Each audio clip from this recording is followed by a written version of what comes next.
Hi everyone, welcome back to another episode of Ask Trevian. I'm Nick and I'm here to answer the most asked questions from the community.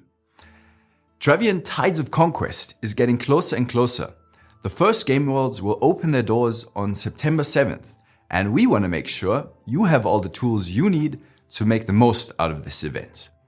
Now, grab yourself a hot or refreshing beverage and let me guide you through the main features of Trevian Tides of Conquest. Now, let's kick it off with a big game changer, victory points in villages.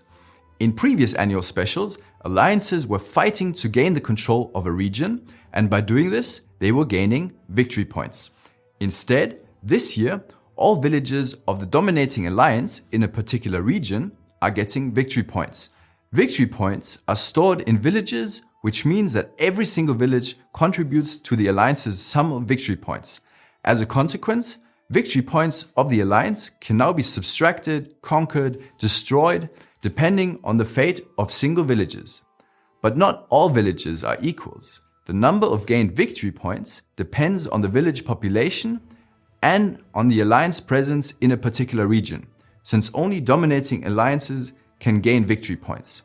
It is extremely important to develop your villages as much as possible if you want to dominate multiple regions at once and gather most victory points for your alliance.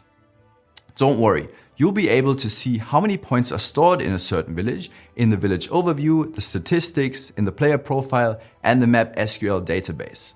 I'm sure your Excel sheets will be happy to digest even more data, am I right? If you want to know more about the formula used to calculate victory points and the exact number of points produced by each region, we will leave the full feature set in the description down below. Now, let's move to cities. Yes, you have heard correctly. It's not just about villages anymore. We have outgrown them in this special. Villages can be upgraded to cities if your town hall is level 20 and you have 2 available settlement slots, which are generated by collecting enough culture points. The obvious question you might have is, what do I gain from it? First of all, a city gets 3 additional building slots, which can lead to some interesting building combinations. Plus, resource fields in non-capital cities can be upgraded to level 12. Imagine those sweet resources. But it's not over.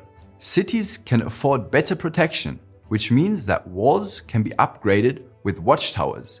These are not separate buildings, but a wall extension that can be upgraded up to level 20. And now the fun part. Each level of the watchtower increases the rally point bonus by 3 per level, which makes it easier to spot fake attacks.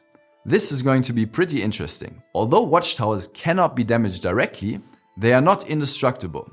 If your walls are completely destroyed, watchtowers will collapse too. The moment we mention cities and watchtowers, the word waterworks might have materialized in your brain. That is why we want to point out that waterworks can only be built in Egyptian cities, including capitals, and not in villages. This is just a summary of what cities can do, but you can read about this new feature in more details on our blog. And of course, everything that we said before about victory points in villages is also valid for cities. Last but not least, let's briefly talk about alliance banners. In Trevian Tides of Conquest, we are introducing an alliance banner generator. Each alliance will be able to create its own banner and display it in the alliance profile. This tool is available for each member, but banners need to be submitted to the leadership, who will be in charge of picking the preferred one. We cannot wait to see what you're going to pick. And if you're not happy with the design, you'll be able to change it anytime you want. So unleash your creativity and show us what you come up with. These are the main features of Trevian Tides of Conquest. But we encourage you to read the full feature set to keep up with even the smallest changes. Don't forget to check out the Game World schedule below. Save the correct dates in your calendar and don't miss the start. And that is a wrap. Thank you all for watching. Now, make sure you sharpen your weapons and follow us on our Facebook page, blog, and Discord server for all Trevian news. As always, happy raiding everyone.